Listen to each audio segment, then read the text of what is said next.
All right. Thank you. One point of Jerry, do I need to turn on this light? You look beautiful, man. Oh, why, thank you. Actually, the joke is I look like the altar. If I stand really, I'll camouflage myself. Oh, okay. All right. Well, welcome everybody on the broadcast. We're grateful that you're here with us today as well. So I talk a lot about becoming the light and becoming more. And there's a lot of information about how the incoming light might be experienced, or the increase in the light or the vibration might be experienced by ourselves or by others. And one of the clarifications that I want to make sure we understand by the term light, it's not our waistline. I wished it was.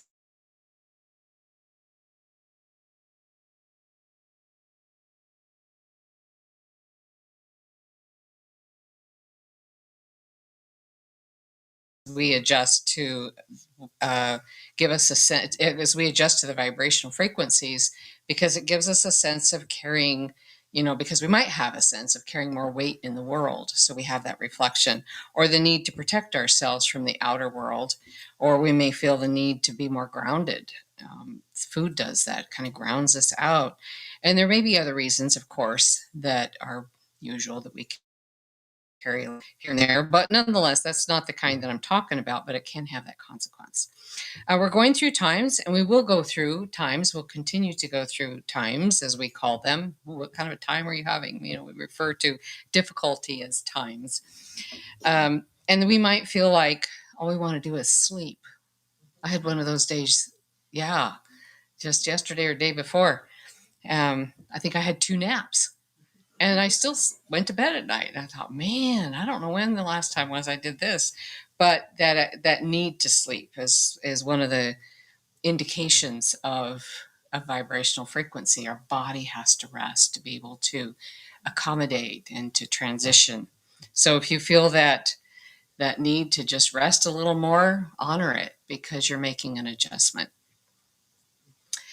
The other thing that that is being required of us as we go through these adjustments is our diet and exercise, which I'm not very good at, but Brandy's helping me. She brought in little hand weights. In Sister Circle last night, I was talking about how I've forgotten how to take care of myself after doing long-term caregiving. I forgot. And now that my husband's passed over, and I think, well, now what do I do? And I stand there and I think, I don't even know what to do.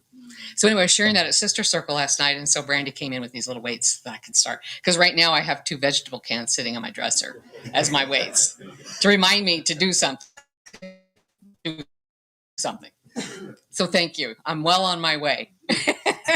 I have the support of my community. So exercise, even a good evening walk is necessary, but a little bit consistently. Doesn't have to be frantic, doesn't need to be excessive, but it helps the cellular structure of our body to adapt and adjust.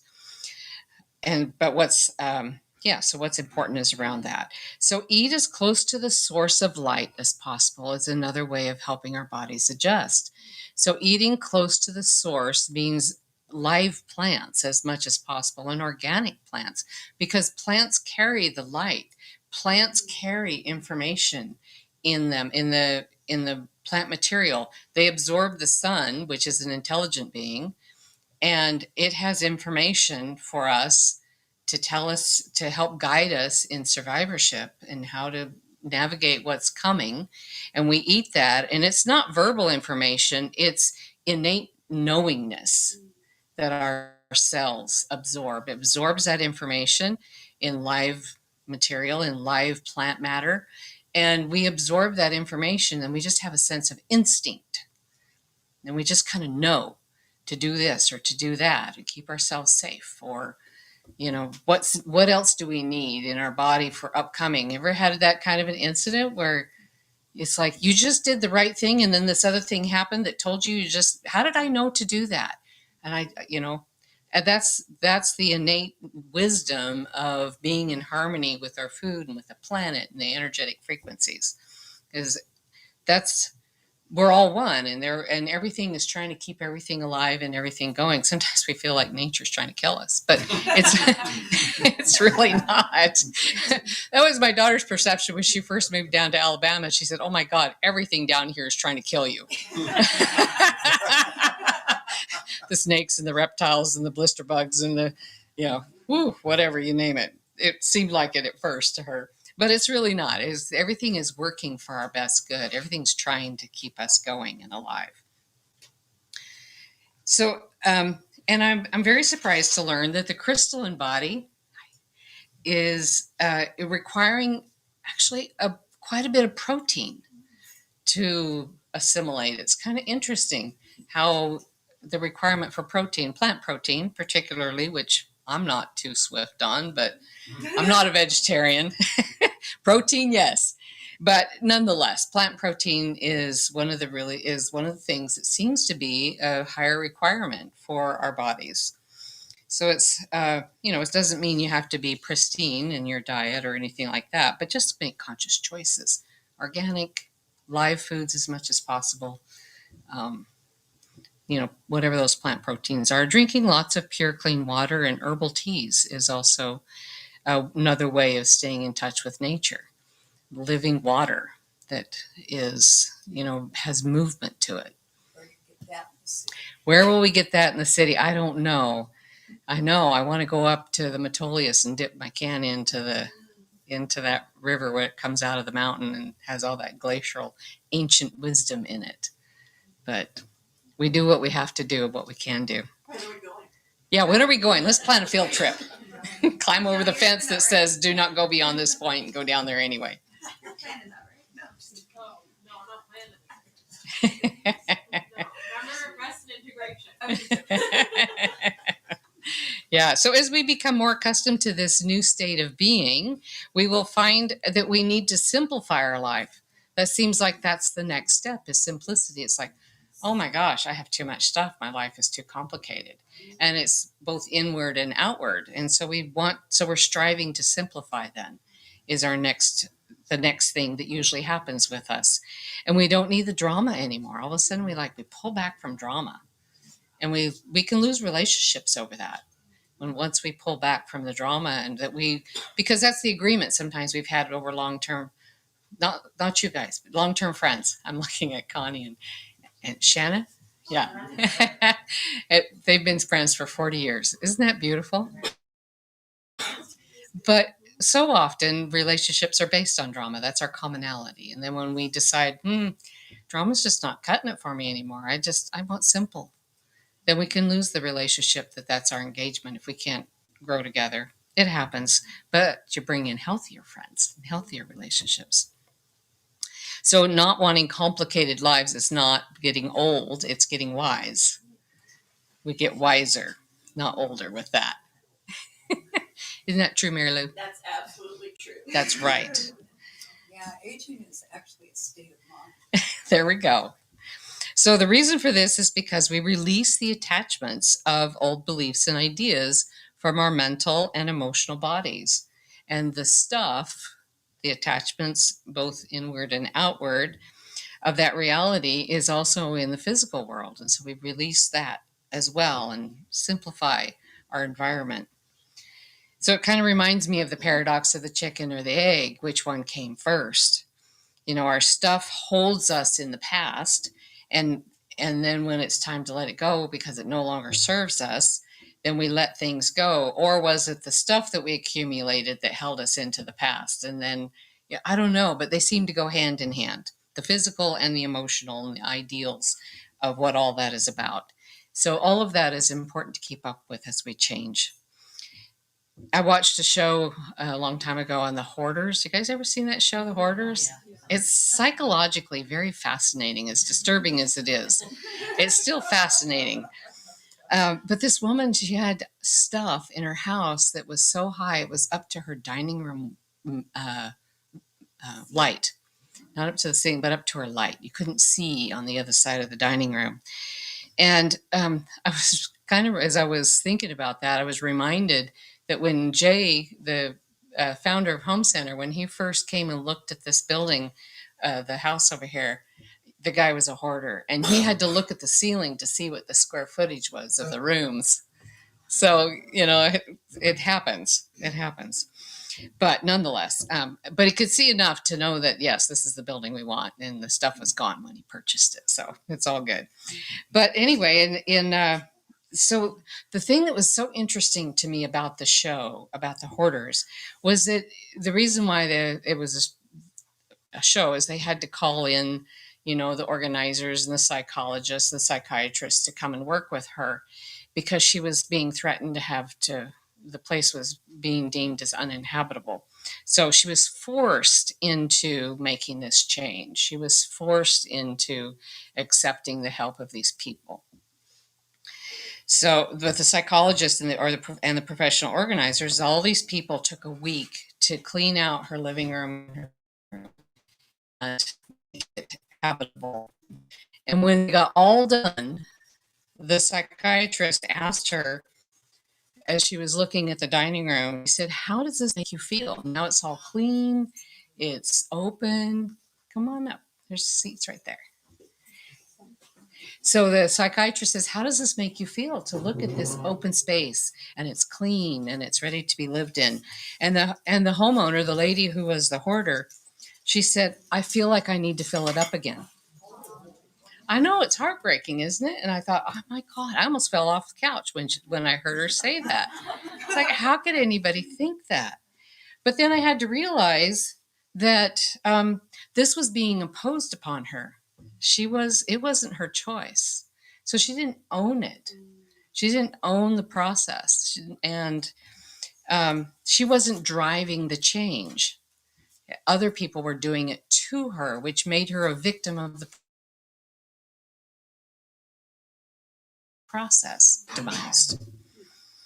So she didn't really want the change, and it was, as I said, being done to her.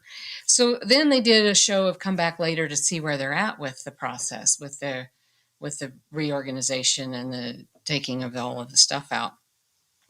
And in the reveal, she said, it was discovered that after that, she didn't allow anybody to throw anything away, not even a piece of trash.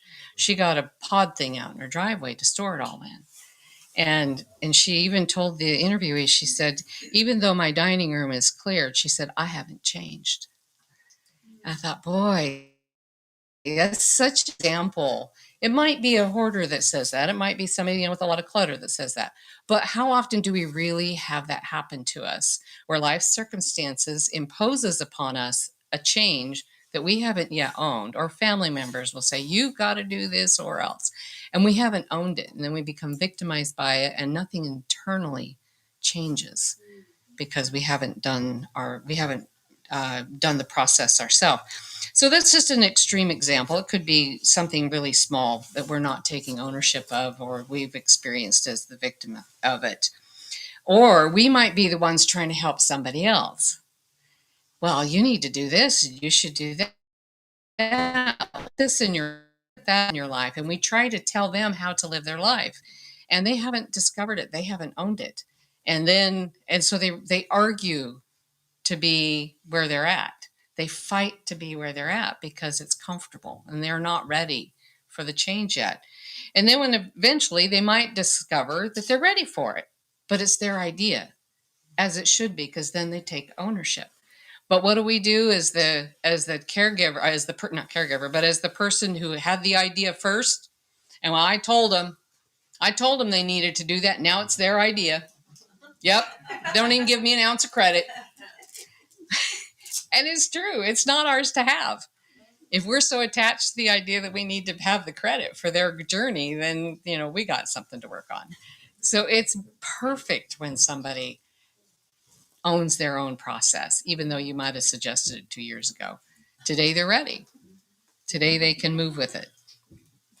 So when you're ready to take the plunge into your deeper soul, it doesn't matter what it takes.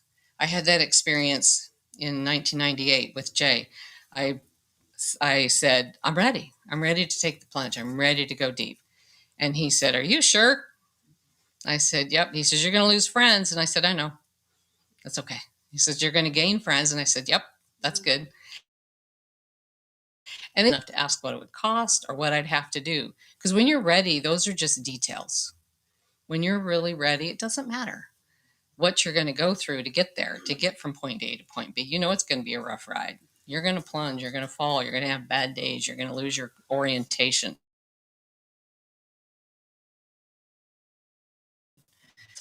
Another side of the river. Joe Dispenza is crossing the river of change.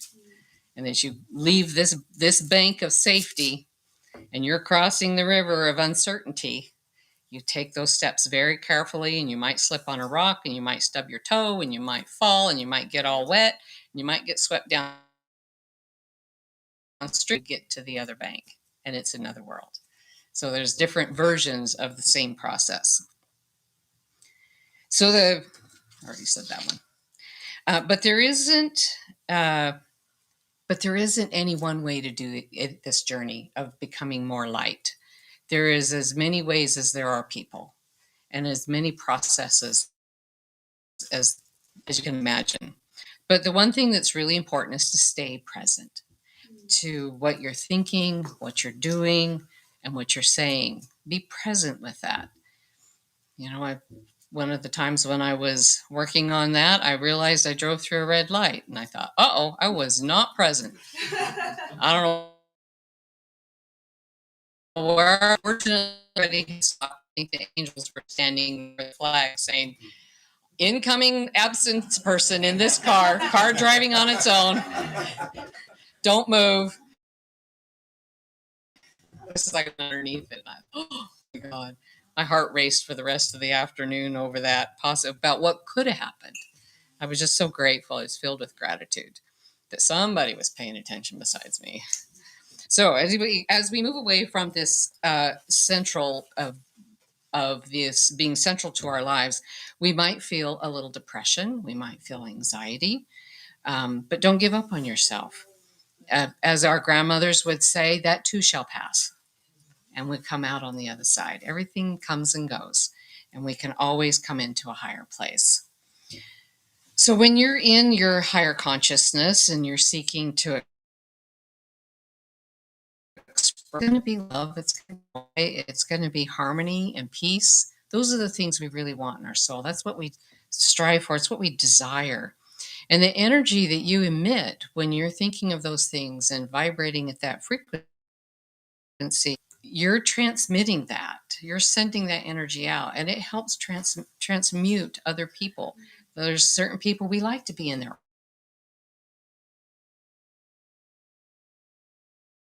aura. That's when we got to shine our light brighter.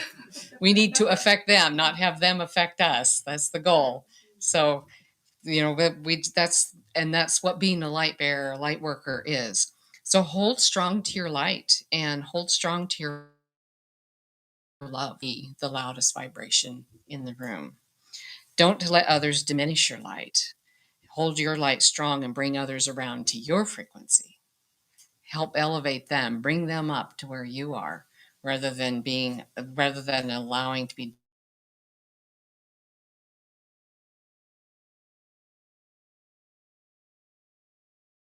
diminished. Really have a low vibrational frequency, it wears us down. But for the duration of the time of a visit or being around them, we can hold our light bright. And then later they'll go, "Man, I feel so much better." And it's like, "Yeah, you should. You were in my light." So trust and know that no matter what happens, there's a higher plan at work. There is a higher plan for the greatest good. And it's your job to allow that plan to unfold no matter what. Things are not always what they appear to be. In fact, they are seldom what they appear to be. There's always a story behind the story that's God's plan. So one of my favorite lines is, "Beyond a wholesome discipline, be gentle with yourself. You are a child of the universe, no less than the trees and the stars. You have a right to be here, and whether or not it is clear to you, no doubt the universe is unfolding as it should." Isn't that lovely? So you are light becoming. And the best way to do this is for us to choose it, to choose to be co-creative rather than having it done to us. We choose to embrace it. We choose to be co-creative and partnering with the angelic realm. And we don't have to forget to be playful. It doesn't mean you have to be serious. Spiritual work is playful. It's fun. It's light-hearted, not heavy-hearted. Spirit work is light-hearted. And so the more we act and think in playful ways, the easier and the more fun it is to be spiritual. It's not heavy work. You don't need permission to be playful. Just be playful and have fun. So you might as well learn the principles of cause and effect while we're at this, or thought and matter. Because now in this realm, in the third dimensional realm, we have a little bit of lag time between thought and matter. Although it's getting shorter. Are you noticing that? But we still have a little lag time. When we get into the higher dimensional frequencies, it's faster and more instantaneous. And you'll think something and it's like, dang, I wished I hadn't thought that.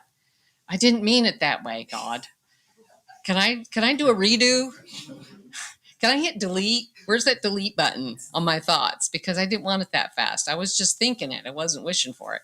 So at this level of where we're at, we get a chance to perfect that. We get a chance to really be responsible for our thoughts that become matter. We get a chance to see our cause and effect in a way that we have an opportunity to take advantage of the little bit of lag time. I tell you, I say cancel, cancel, cancel. I had a thought and it's like, oh no, that's not it. Cancel, cancel, cancel, cancel. What is it? Okay, whew, I can rest now. Don't show that one up. Show this one up. I'm sure we all have those moments, don't we? Yeah. So your life purpose is beautiful. It's full of your gifts. You were born with those gifts. You have the ability to connect with the constant flow of love and light and creator, and helping you move through with grace and ease into this higher vibrational frequency. And encoded information is stored in the cells of our body, and it's being released, allowing our energy centers, our chakras, to be completely opened and allowed to be in alignment with our spiritual, mental, and physical bodies. So by harnessing our higher power, we embody love, we experience balance, and emanate self-respect. It's very important to have self-respect. So how do we know if we're achieving this state? Well, one thing that keeps coming to mind is our desires. Having our desires manifest. Desires are not anything to be ashamed of. It doesn't mean you're materialistic because you have a desire. In the Buddhist tradition, it's to become desireless. In our Western tradition, it's to fulfill all of our desires, thus getting us to desirelessness. Either path is right. You don't have to be ashamed or embarrassed that you have desires. Oh my God, that's not very spiritual because I'm wishing for this or desiring that or a material thing. We can desire. Oh, and the important thing about the word desire is it's a Latin word, and it's desire, meaning of the Father. So when you take the Latin version of the word desire, it means of the Father. That means it's something that's coming from within. And it's a desire for fulfillment. It's a desire to do good in the world. Ultimately, the things we desire are to do good in the world. We want to help people. Isn't that a deep desire we all have? We want to do good. We want to bring goodness for someone else. We want to learn this skill. You're learning Reiki so you can heal other people. You're learning, so that's desires of the Father. It's a spiritual aspect. So a question you might ask yourself also is if you are either transcending and fulfilling your desires? And the goal, again, is to become desireless through either deciding that that's not serving you or fulfilling it. Fulfill those desires. There's nothing shameful about that. So we're not supposed to have, I already said that. So we're not supposed to, believe we're not supposed to have desires because it's materialistic or associated with evil. Oh, sometimes in some religions, it's, you're taught, you're wishing for something that's evil, but it's not. It's really not. So through either path, the Western way or the Eastern way, it's about evolving and becoming empowered at the same time as becoming more and proficient and turning your desires to service, because that's really where it's at. The desire for purpose is the strongest desire we have as a human, and it's more powerful than the need for food and water. That's why people will go on hunger strikes, because they need a connection to a higher purpose. They need to fulfill the purpose of their life. They'll stop drinking water. They'll that the purpose of desire. I mean, yeah, the desire of purpose is the strongest one we have. I think it's amazing how powerful that spirit, that soul that lives within us is. So, as we strive to fulfill our desires for giving and receiving love, for clarity and to be of service, no matter what, we could release the old belief that is shameful. We don't need to have that as an expression. So, either way, we are better for it and we're becoming more highly evolved. So, we can be of a joyful heart in your desires. You could be childlike and innocent in the fulfillment of your desires, knowing that your angels are listening. Your angels are always listening. They're always doing their best to fulfill your desires and bring to you what's for your highest and your greatest good. And so we're co-creating. And then, as we always say at Home Center, and we're willing to do our part. It won't necessarily be done for us, but we can meet them in the middle and do our part. So with that, let's go into a meditation. So get yourself comfortable, relax your body, and fill your being with so much light that you can't see your edges. And notice what you're feeling and thinking in this expansiveness. And allow any uncomfortable feelings or thoughts to be calmed and transformed to peace as you rise up in your vibration of love and light. See in your mind your thoughts becoming more clear, and allow the clarity to settle in. And now you're here, the soft ebb and flow of the sea, of the ocean. Tune into that rhythm of the gentle sound of the ocean as it goes in and as it goes out. And feel yourself standing tall on the shoreline like a lighthouse.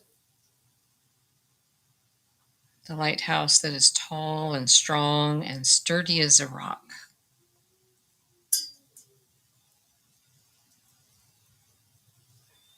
And let your inner light expand out into the expanses of the waters and into the dark places of the sea. Feel yourself being like a lighthouse as you are spreading the light of hope in all directions. Let this come from your heart center and your third eye, from your energy centers as you employ your energetic field into those places.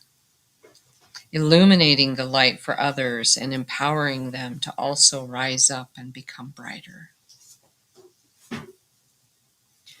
And know that the Great Spirit is the one that is present with you and with others at the same time, holding you and them in the tender light of universal love. Let this light settle into the cells of your body, and know that you and others, as you encounter each other, will be changed by your very vibration of love in the cells of your being. And just hold that for a moment. Hold that high vibrational frequency of light and love. And now, as you bring your attention back into your physical body, be aware of the light that you have in your beingness. as you are filled with gratitude for your life and the light of God that guides you always.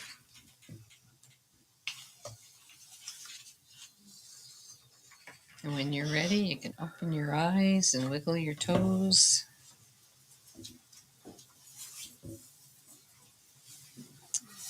Okay. You guys doing all right? Back with me? All right. So I'm going to take just a few minutes and pay homage, pay honor and respect to Reverend J.W. Smith Jr. He passed away 1 year ago on Thursday. Yeah, so I want to put his pictures up there. I did a little collage of some of the photos of him. And so I just want to give some respect for him. So for those of you that knew Jay, we are remembering him at this time. And for those that you don't, just honor him and what he's established and what he's built here for us to continue on with today. He passed away 1 year ago on January 19th. And so that was last Thursday. And he was at the ripe old age of almost 92. He was 1 month shy, just barely a little over a month shy of 92. So he did amazingly well. Very remarkable. He held this center with the strongest of convictions as a place of healing, empowerment, and to bring to life the acronym that HOME stands for, which is helping ourselves master every day. And that's to bring our spiritual practice into our everyday living. It's not something that you go to a retreat for and do while you're there and then leave all the things that you experienced that you experienced and learned at the retreat, then go back home to try to resume your normal life. This is what we're about, is bringing those practices into your everyday living and living through the spirituality that we're all here to do through our spirit. So he received his training at Lilydale, Pennsylvania, which is the capital of spiritualism. I don't know if it's not as popular as it used to be, but it's still out there, and it's not as big as it used to be, but it is like the capital of the United States of spiritualism. So that was where he got his training as a medium and how to use what he called then ESP. They didn't have the word intuition yet. They didn't have the word intuitive. Might have had psychic, but it was that the psychic came after ESP. So that was when he was learning it, was when it was still called ESP. So he was self-taught in how to do energy work, and he was way ahead of his time, no doubt. I mean, he was learning energy work when I was being born. So that was a long time ago. So, it was one of his best strengths, was energy work. He was very good at it. And what he would do is he would learn a principle. This is how his own learning style was. He would learn a principle of metaphysics or spirituality. And then he would demand to see it in action. So then he would get this phrase or this affirmation or something, and then he'd say, okay, show me this in action. And then he would go about his day. But he was watching to see how that played out. And it would always play out. It would play out in his everyday world. And he'd say, oh, that's how that works. Here's the affirmation I'm carrying with me today. And here's it is in action. Here it's showing up in everyday living. This person's doing this or saying that. And he would watch it in the world around him. And then he would take that as his wisdom. And he would, okay, so if this affirmation made that happen, okay, so then maybe, what about this other one? So it was quite remarkable. He was, as I said, way ahead of his time. And he was learning about the law of attraction through that practice long before law of attraction was even a thing. So he didn't even have the words for it, about how to have an outcome based on this behavior or this thought, affecting your outcome. He had basic principles that he taught, and he was teaching us all the time through either telling us about it or telling us stories. He was always known for his storytelling, and he told a lot of them. And then, after he passed away, at one point in time, I could feel a shift. About a week or so later, after he passed away, I could feel a shift in his energies. And I asked him, I said, "Hey, Jay," I said, "have you had your life review?" And he said, Yeah. And then he just went right into, he didn't even answer it out beyond that, except he said, yeah. And he goes, oh, my stories. Oh, my stories. I thought, he had to listen to every one of them. How about that? Because I used to get after him. Jay, come on. You got to stop telling your stories. So you just repeat them over and over and embellish them on occasion too. And then they would kind of grow depending on the situation he was talking to.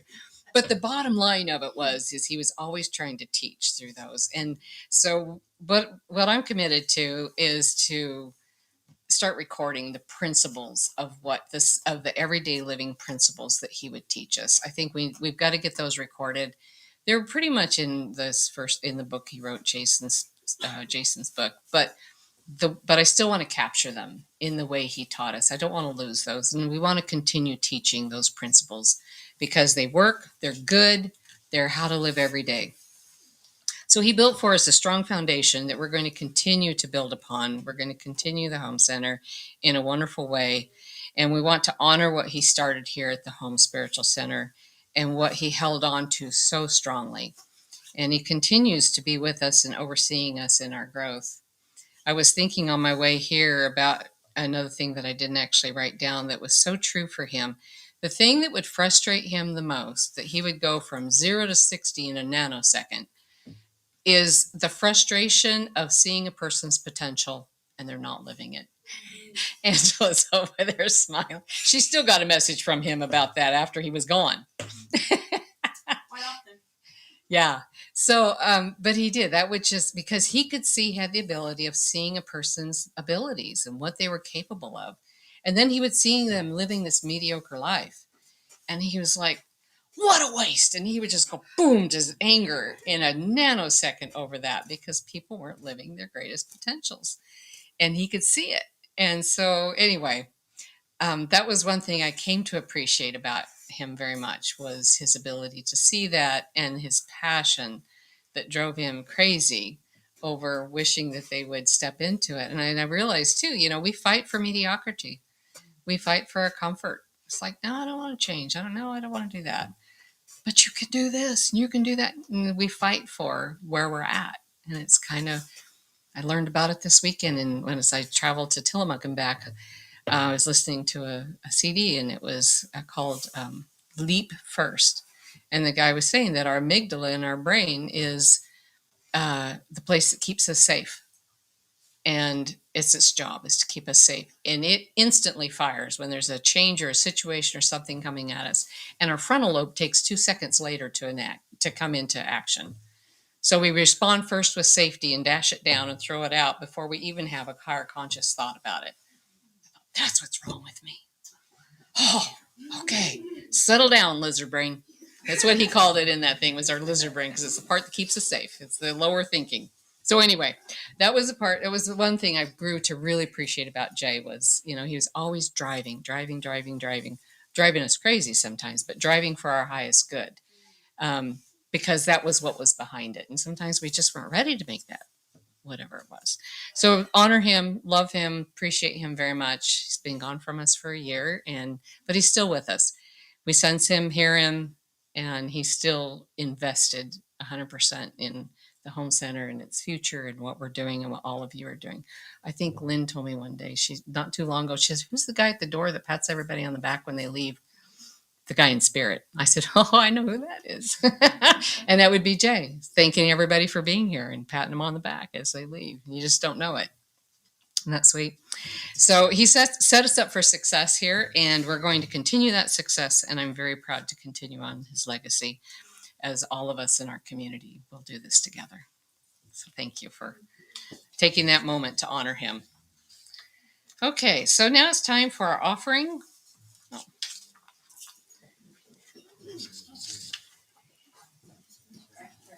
All right, so let's put our gift to the Home Center between our hands. Let's give it a blessing of our heart, blessing of love, blessing of energy, that the Home Center will continue and thrive and grow and become all that it's destined to be. And we send this through the ethers and through the universal life force back to you, blessing you 100-fold for all of your wants, needs, and desires to be fulfilled to your highest and greatest good. And let that be so. Amen. All right. Thank you all.